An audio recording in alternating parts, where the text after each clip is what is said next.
Mr. Grumpy. It was a lovely summer evening. Mr. Grumpy was at home, Cross Patch Cottage. He sat down in an armchair and picked up a book. And then, do you know what he did? He tore all pages out of it. Everyone, Mr. Grumpy can't stand books. He has a shocking bad temper. In fact, he's quite the most bad-tempered person you can imagine. Grumpy by name, and even more grumpy by nature. The following morning he was out in his garden pulling up flowers. He couldn't stand pretty flowers growing in his garden, when out of the corner of his eye he saw a figure. It was Mr. Happy. "Good morning," said Mr. Happy. "Good," said Mr. Grumpy. "What's good about it?" "But," said Mr. Happy. "But nothing," went on Mr. Grumpy. "Get out of my garden." "I beg your pardon," said Mr. Happy. "You heard me," snapped Mr. Grumpy. "Go away." "I said," laughed Mr. Happy, "you are a bad-tempered fellow." "Humph!" grunted Mr. Grumpy, and went on Mr. Happy. "Bad-tempered fellows need to change their ways." "Rubbish!" reported Mr. Grumpy, and went into his cottage, deliberately stepping on Mr. Happy's foot as he passed him. "Ouch!" said Mr. Happy. Bang! went the door of cottage as Mr. Grumpy slammed in behind him.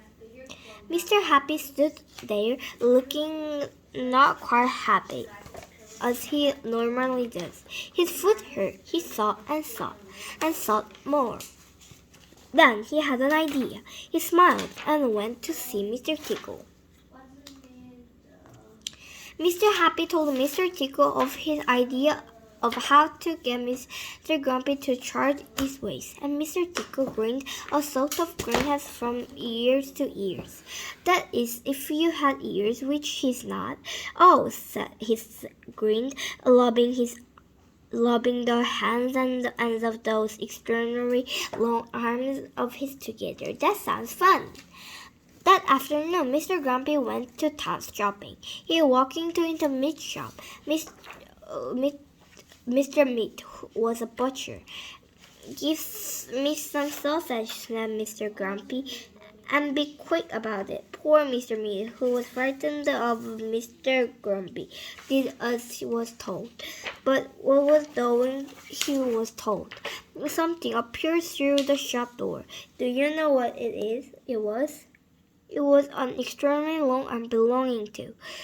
Where you can guess who is belonging to, can't you? The extraordinary long arm of Mr. Tickles came in through the door and across the shop and up to Mr. Grumpy and tickled him. "Oh!" squeaked Mr. Grumpy in alarm, stopping his sausage and looking round to see what had happened. But could he see anything? He could not. "Hump!" grunted Mr. Grumpy, and picked up his sausage and went next door to the cake shop. Crash! went to the door of the shop. "Give me a cake," snapped Mr. Grumpy, "and hurry up." Poor Mr. Fairy, who sold cakes, was frightened of Mr. Grumpy. So did as she told. But she doing as she was told, guess what happened? "Oh!" squeaked Mr. Grumpy, dropping his cake and his sausage. He just could not understand what was happening. And the same things happened Mr. Daly shop, the newspaper shop, and Mr. Humbug, the sweet shop, and Mr. Bottle Diary, and Mr. Pocket, the grocer. It went on all afternoon. And all afternoon, Mr. Grumpy kept being tickled and dropping his shopping and picking it up, and being tickled and dropping his shopping and picking up it up, and being tickled and dropping and shooting, and he just could not understand it. On his way home to Cosbud's cottage, he met Mr. Happy again. "Hello," grinned Mr. Happy. "Having a nice day?" "Get out of my way," snapped Mr. Grumpy, "before I kick you." But almost before the words had passed his lips, that extraordinarily long arms of Mr. Tickle had appeared from behind a tree and tickled him yet again, and jumped in the air and dropped all his shopping yet again, and fell over.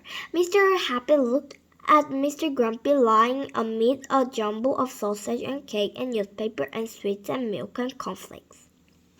I think, he laughed, that is you wear or change your ways to quiet and not bad-tempered quite so often. This sort of things might you done quite so often, grunted Mr. Grumpy.